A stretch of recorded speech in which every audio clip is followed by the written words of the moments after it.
ఫ్రాన్స్‌లో ఉండాల్సిన ఐఫిల్ టవర్‌ని తీసుకొచ్చి ఇక్కడ పెట్టారు. అలానే ఆగ్రాలో ఉండాల్సిన తాజ్ మహల్‌ని ఎత్తుకొచ్చి మరీ ఇక్కడ కూర్చోపెట్టారు.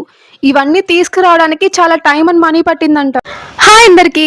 7 వండర్స్ చూడడానికి ఓల్డ్ టూర్ వేయాల్సిన పనేం లేదు. జస్ట్ ఒక ప్లేస్‌కెళ్తే చాలు 7 వండర్స్ అన్నీ కూడా ఒకే దగ్గరుంటాయి. సో త్వరగా మనం రెడీ అయ్యేసి అయితే వెళ్ళిపోదాం. నైట్ టైమ్ కలకత్తా రోడ్స్ అయితే చాలా బావుంటాయి. చూస్తున్నారు గదా! ఎంత బావుందో లైటింగ్ అసలు. 7 వండర్స్ అన్నీ గూడా ఒక ప్లేస్‌లో ఉన్నాయని చెప్పాను కదా! ఆ ప్లేస్ వచ్చేసి ఎకో పార్క్. ఇది న్యూ టౌన్ ఏరియాలో ఉంది కలకత్తాలో. పార్క్ లోపలికి ఎంటర్ అవ్వాలి అంటే టికెట్ మాత్రం మాండేటరీ. సో పక్కనే కౌంటర్ ఉంది. అక్కడికెళ్ళి మనం టికెట్ తీసుకోవాలి. వన్స్ మనం పార్క్‌లోకి ఎంటర్ అవ్వగానే ఒక పెద్ద పాండ్ టైప్ చెరువయితే కనిపిస్తది. దీని చుట్టూ రౌండ్ ఏసినామంటే హాఫ్ ఆఫ్ ది పార్ట్ మొత్తం కంప్లీట్ జేసినట్టే. Per head 250 or 300 rupees charge చేస్తారు. లైక్ షేరింగ్ లెక్కన లైక్ 4 షేరింగ్, 6 షేరింగ్ అని చెప్పేసి. ఈ పక్కనే మనకి సైకిల్స్ కూడా అవైలబుల్‌లో ఉంటాయి. సో, సైకిల్స్‌కి 150 సంథింగ్ అయితే చార్జ్ చేస్తారు పర్ అవర్స్ అని చెప్పేసి. సైకిల్ గాని తీసుకొని స్టార్ట్ జేసినామనంటే కొంచెం త్వరగా చూడొచ్చు అండ్ మొత్తం అంతా గూడా చూడొచ్చు. వాక్ చేస్తూ ఎకో పార్క్ మొత్తం చూడాలి అనంటే ఇంక అయినట్టే అనమాట. మనం పాండ్ దగ్గర నుంచి లెఫ్ట్ సైడ్‌లో గాని ఒక 1 కేఎం అట్లా గాని నడిచినామంటే మనకొక పెద్ద ఐఫిల్ టవర్ కనిపిస్తది. లైక్ అసలకి మనకది రెప్లికానే బట్ రెప్లికా లాగా అనిపించదు. చాలా పెద్దగా భలే కన్‌స్ట్రక్ట్ చేశారు దాన్నయితే మాత్రం. డే టైమ్ వ్యూ కంటే గూడా నైట్ టైమ్ వ్యూ సూపర్‌గుంటది. చూస్తున్నారు కదా ఎట్లా లైటింగ్స్‌తో ఉందో. సో, దీని ముందంతా ఒక చిన్న చిన్న స్టాల్స్ టైప్ ఉంటది. అక్కడ నులక మంచం వేసి లైక్ కాఫీస్ కానీ, ఫుడ్ ప్రొవైడ్ చేస్తారు. చాలా ట్రెడిషనల్‌గా ఉండే ఆ లుక్ అంతా గూడా అక్కడ. నెక్స్ట్ మనం రిమైనింగ్ వండర్స్ చూడ్డానికైతే వెళ్తున్నాం. పాండ్ సైడ్ నుంచి లెఫ్ట్ సైడ్‌కొస్తే ఐఫిల్ టవర్ ఉన్నట్టు, అదే పాండ్ సైడ్ నుంచి రైట్ సైడ్‌కి మనం చాలా డిస్టెన్స్ అయితే నడవాలి. సో, నడిచే ఓపికుంటే నడవచ్చు. లేదంటే సైక్లింగ్ అయితే సైక్లింగ్ మీ ఇష్టం అనమాట. సో, మాకు దారిలో వీళ్ళు కనిపించారు. అండ్ నేను వీళ్ళని భువనేశ్వర్‌లో చూసాను గానీ, కలకత్తాలో అయితే ఇక్కడ కనిపించారు నాకు. మరెక్కడ కనిపించలేదు.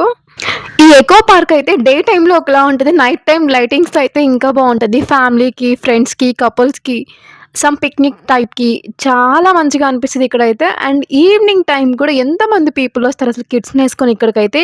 ప్లేస్ అంత మంచిగా అనిపిస్తది. సో, మనం దగ్గరలో నడుచుకుంటూ మన 7 వండర్స్ ఉండే ప్లేస్‌కైతే వచ్చినాం. సో, 1 వండర్ మనం ఆల్రెడీ చూసేసినాం Eiffel Tower left side. So, ఇప్పుడైతే మనం ఈ ప్లేస్ మొత్తంలో 6 వండర్స్ ఉన్నాయన్నమాట.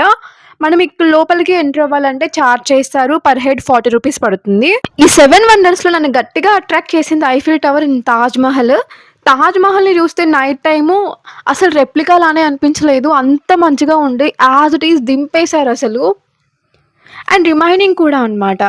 ఆహ్, స్టాచ్యూ ఆఫ్ లిబర్టీ, కొలోజియం గాని, Great Wall of China, Machu Picchu, Petra ఇవన్నీ కూడా ఎంత బావున్నాయో అసలు. చాలా మంచిగా అనిపిచ్చుండే. బట్ నాకైతే తాజ్ మహల్ పిచ్చిగా నచ్చింది. అండ్ ఫోటోస్ కూడా చాలా మంచిగొస్తున్నాయి అక్కడైతే. సో, మనం ఇది ముందు నుంచి చూస్తున్నామనమాట. మనం అటు సైడ్ నుంచి మనకు వే ఉంటది. అక్కడి నుంచి లోపలికెళ్ళొచ్చు. కొలోజియం ఇది రోమ్‌లో ఉంటుంది. సో, దీని స్ట్రక్చర్ ఎట్లుంటదంటే స్టేడియం టైప్ ఉంటదనమాట. సో, అప్పట్లో ఒక 50,000-65,000 పీపుల్ కూర్చునేలాగా దీన్ని డిజైన్ చేశారంట. సో, ఇది మొత్తం సీటింగ్ కెపాసిటీ. మధ్యలో ఎట్లా అంటే అప్పట్లో లైక్ ఒక 2 స్ట్రాంగెస్ట్ పీపుల్ మధ్య యుద్ధం జరగడం కానీ, లేకపోతే యానిమల్స్ మధ్య ఫైట్ టైప్ కానీ, సో, ఇవన్నీ ఈ మిడిల్‌లో జరిగేటివంట. సో, అటుపక్క, ఇటుపక్క మొత్తం గూడా రౌండ్‌గా ఉంటుంది గదా! మనకక్కడ సీటింగ్ కెపాసిటీ. మిడిల్‌లో మాత్రం ఒక ఎంటర్‌టైన్‌మెంట్ కైండ్ ఆఫ్ థింగ్స్ జరిగేటియనమాట ఆ రోజుల్లో. సో, దానికోసం అని చెప్పి ఇదొక స్టేడియంలా కన్‌స్ట్రక్ట్ చేశారు. రౌండ్ టైప్, ఓవెల్ టైప్ లాగా. ఈ ఎకో పార్క్‌ని నియర్లీ 480 ఎకర్స్‌లో అయితే కన్‌స్ట్రక్ట్ చేశారు. ఇండియాలో one of the big eco park అనమాట. అండ్ లైటింగ్స్ అయితే మస్తున్నాయసలు. ఇవి మొత్తం కూడా రోజా ప్లాంట్స్. మనం మిడిల్‌లో వెళ్తున్నాం కదా! ఇటు సైడ్ రోజా ప్లాంట్స్ అండ్ అటు సైడ్ కూడా మొత్తం అవే ఉన్నాయి. అండ్ చాలా బాగా మెయింటైన్ చేస్తున్నారు. ఒక్కొక్క మొక్క కాండం అయితే ఎంత లడ్డుగా ఉందో, వేసి కూడా చాలా ఇయర్స్ అయినట్టుంది ఈ రోజా మొక్కలనైతే. అండ్ పెస్టిసైడ్స్ కూడా అసలెక్కడా లేవు. ఇప్పుడు కొంచెం ఫ్లవర్స్ తక్కువున్నాయి గానీ, ఈ రోజా ఫ్లవర్స్ పూసే టైంలో అయితే ఇంకా చాలా కలర్‌ఫుల్‌గా ఉంటది. అండ్ థట్ టూ వింటర్ సీజన్‌లో అయితే మస్తుంటదనమాట. సో, మనం ఆ ప్లాంట్స్ మొత్తం చూసుకుంటూ వస్తే మనకి ఎగ్జిట్‌లో ఇట్లా ఒక వాటర్ ఫాల్‌లా ఉంటది.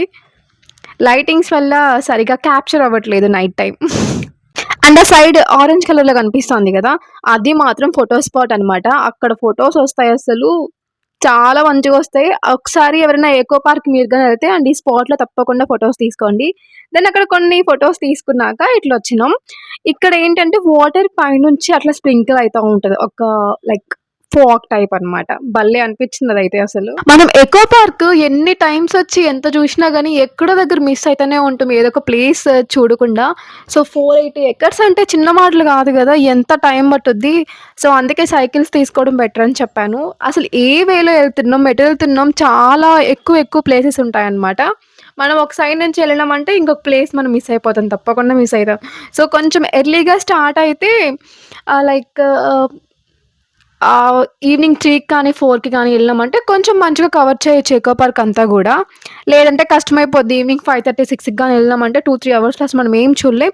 సో, ఎకో పార్క్‌కి వెళ్ళాలి, చూడాలి అనుకుంటే మాత్రం కొంచెం ఎర్లీగానే స్టార్ట్ అవ్వండి ఎక్కడి నుంచైనా సరే. అదర్‌వైజ్ మనం వెళ్లి కూడా అక్కడ టికెట్ మనీ వేస్ట్ తప్ప ఇంకేం లేదు. మనం కొన్ని ప్లేసెస్ మాత్రమే చూడగలం. అండ్ ఇవన్నీ కూడా డిజైనింగ్ భలే ఉంది కదా! ఇక్కడ మనకి టాయ్ ట్రైన్స్ కూడా వస్తుంటాయి. అవి కూడా మీకు చూపిస్తాను కొద్ది టైంలో. నేనిందాక పాండ్ చూపిచ్చానే. సో, మళ్ళీ మనం ఈ పాండ్‌కొచ్చినాం జూడండి. సో, పాండ్ స్టార్టింగ్ పాయింట్ అక్కడుంటే అటు సైడ్ నుంచి మొత్తం అవన్నీ కవర్ చేసుకొని ఇటొచ్చామనమాట. ఇటు సైడ్‌కి. అండ్ ఇక్కడ నుంచి మొత్తం రౌండేస్తే ఆ దూరంగా ఒకటి కనిపిస్తుంది గదా! అదే ఐఫిల్ టవర్. మనం అక్కడికెళ్ళిపోతాం.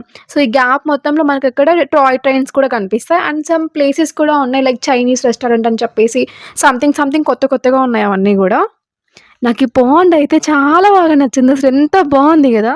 చెప్పాను కదా! ఇదే అనమాట మినీ క్యూట్ టాయ్ ట్రైన్. సరే మీరైతే మీకు ఈ వీడియో నచ్చినట్టయితే please like, share and do subscribe to our channel. Kolkata వెళ్తే ఎకో పార్క్ మాత్రం తప్పకుండా చూడండి. సరే మరైతే ఉంటాను. బాయ్.